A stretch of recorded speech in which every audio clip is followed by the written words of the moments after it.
Hello लोगोफोर बड' जब enough' YouTube चेनेलाव बरायबाय आसा खालामो बयबो मोजां दङ। आसाम गभर्नमेन्टनिफ्राय गोदान साख्रि ओंखारना फैदों आरो बिनि फ्लेक्स सोलिगासिनो दङ। लास्ट डेट 24 सेप्तेम्बर लोगोफोर बैसोआ 18 निफ्राय 43 इयार्ससिम हौवाफोर हिन्जावफोर गासैबो एप्लाइखौ खालामनो हागोन आरो पस्टआ गासै दङ 100। दा बे डिपार्टमेन्टआ जाबाय वाटार रिसोर्स डिपार्टमेन्ट। नोंथांमोना आसामावनो एप्लाइ खालामनो हागोन आरो नोंथांमोननि साख्रिया आसामावनो जागोन लकेसना। स' बिदिब्ला लोगोफोर गोबाव खालामला जों नायनोसै अफिसियेल नटिफिकेसन। जुदि नोंथांमोना चेनेलाव गोदानै फैदोंब्ला मोजां मोनोबा लाइक कमेन्ट शेयार आरो साबस्क्राइब खालामना लादो लोगोफोर बेबायदि साख्रिनि आपडेट मोनबाय थानो। दा बिदिब्ला जों थांसै फैदो अफिसियेल वेबसाइटआव बेनिफ्राय जोङो नटिफिकेसन नायनोसै मा डकुमेन्ट्स नांगौ आरो फरायनाया बेसेबां नांगौ। थ' बिदिब्ला जों थांसै फैदो अफिसियेल वेबसाइटआव। दायो जोङो अफिसियेल वेबसाइटआव फैबाय नोंथांमोनाबो फैनो हागोन। भिडिअनि डिसक्रिपसनाव लिंक होनाय दङ आरो एप्लाइनि लिंकआबो दङ। नोंथांमोना डाइरेक्ट एप्लाइ खालामनो हागोन।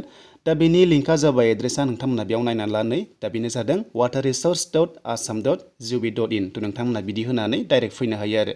स' बिदिब्ला नोंथांमोना बेयाव नुनो मोन्दों। दा बेनिफ्राय जों बेयाव एप्लाइ खालामनाय प्रसेसखौ बेयावनो मोनगोन आरो जों दायो गोबाव खालामला अफिसियेल नटिफिकेसन नायनोसै बेनिफ्राय एप्लाइ खालामनोबा मा डकुमेन्ट्स नांगौ आरो फरायनाया बेसेबां नांगौ जों गासिबो बेयाव सावरायनोसै आरो पस्टआ मा नोंथांमोना भिडिअखौ नायलांबाय थादो। जोंनि बे लेटेस्टआव थुनोसै। दा बेयाव थुनाय लोगो लोगोनो जों एप्लाइखौबो खालामनो हागोन आरो नोंथांमोना पस्टआ मा दङ गासिबो डिटेल्सखौ मोनगोन। थ' दानिया जों बेयाव थुनाय लोगो लोगो पेजआ अपेन जाना फैबाय। दा बेयाव नोंथांमोना नायदो बे पस्टआ जाबाय जुनियर इन्जिनियार सिभिलनि। दा जायफ्रा सिभिल इन्जिनियारिं खालामनाय दङ नोंथांमोना बे पस्टआव एप्लाइ खालामनांगोन। दा बेनिखायनो एप्लाइ खालामबा नोंथांमोना क्लिक हियार टु एप्लाइ थुनानै जोङो अनलाइन एप्लाइ खालामनो हायो लोगोफोर आरो लास्ट डेटआ 24 सेप्तेम्बरसिम नोंथांमोना अनलाइन खालामबाय थानो हागोन। दा बिदिब्ला जोङो गासिबो डिटेल्सखौ नायनोसै मा पस्ट दंमारो आरो सोर एप्लाइ खालामनो हागोन नोंथांमोना नायना लादो। दा नैबे जाबाय अफिसियेल नटिफिकेसन। दा बे अफिसियेल नटिफिकेसन नायदो सोर एप्लाइ खालामनो हागोन बेयावनो गासिबो डिटेल्सआ दङ। दा बेनिफ्राय एग्जाम जाया लोगोफोर डाइरेक्ट सिलेक्सन जागोन नोंथांमोननि माखासे क्राइटेरियाखौ लानानै।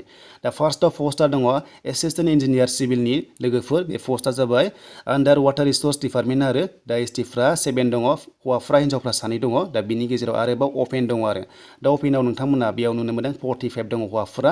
थ' बेनिफ्राय हिन्जावफोरा 14 दङ। नोंथांमोना एसटिब्लाबो मोजां नाम्बार मोनोबा बेयाव थाङो।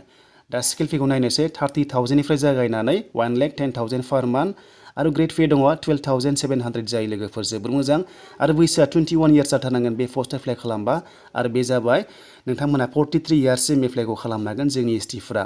स' बिनिफ्राय क्वालिफिकेसना मस्ट इम्परटेन्ट। दा बेयाव मा नांगौनो नायदो। दा क्वालिफिकेसना जाबाय लोगोफोर बेयाव बिए नांगोन एबा नोंथांमोना degree in civil engineering pass खालामनाय जानांगोन अब्ला नोंथांमोना बे पस्टनि थाखाय एप्लाइखौ खालामनो हागोन आरो लोगोसे bachelor degree in civil engineering दङब्लाबो नोंथांमोना बे पस्टनि थाखाय एप्लाइ खालामनो हागोन। स' बिदिब्ला थांसै नेक्स्टआव। थ' नेक्स्टआव जों नायनोसै मोनसे पस्ट दंबावो नोंथांमोना भिडिअखौ नायलांबाय था। दा मोनसे पस्टआ जाबाय लोगोफोर बेनो जाबाय जुनियर इन्जिनियार बेबो आन्डार वाटार रिसोर्स डिपार्टमेन्ट।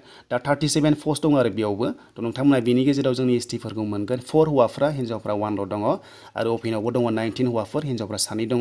दा बिनि स्केल फिखौ नायनोसै 14,000निफ्राय जागायनानै 60,500 जायो आरो ग्रेड पे दङ 8,700 पार मान्थ मोननाय जायो।